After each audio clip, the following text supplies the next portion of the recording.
আল্লাহ রাব্বুল আলামিন বলেন, ওগো নবীজি, ওয়া আম্মা সাইলা ফালা তানহার, সাইলদেরকে আপনি বর্জনা করবেন না, সাইলদেরকে আপনি দমক দিবেন না, অর্থাৎ যে আপনার কাছে চায় তাকে আপনি দমক দিবেন না।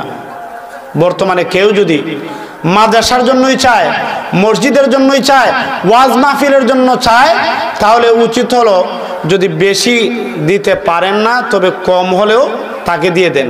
আপনার কাছে যদি কোনো কিছু না থাকে তাহলে অন্তত তাকে সান্ত্বনা দিয়ে বুঝাইয়ে বলেন যে অমুক জায়গার মধ্যে যান, অমুক ঘরের মধ্যে যান, অমুক ঘরের মধ্যে গেলে হয়তো আপনারে সে দিবে। ভালো একটা রাস্তা দেখাই দেন, ভালো রাস্তা যদি দেখায় দেন, ভালো রাস্তা দেখাই দিলে তখন আপনি ভালো রাস্তা দেখানোর কারণে এটার জন্য আলাদা একটা সওয়াব পাইবেন। বলেন না সুবহানাল্লাহ। লক্ষ্য করে দেখেন, একটা ঘটনা আমি আপনাদেরকে শোনাই। রসুল সাল্লাল্লাহু আলাইহি ওয়াসাল্লাম সাইলদের, যারা রসুলের কাছে কোনো কিছু চাইতো রসুল ফিরাই দিতেন না, রসুল দানশীল ছিলেন। একবার বিশ্ব নবী রাহমাতুল লিল আলামিন নামাজের মধ্যে দাঁড়াইলেন, মাগরিবের নামাজ। ওই সময় মাগরিবের নামাজ সাধারণত আমরা পড়ি কোন সময়?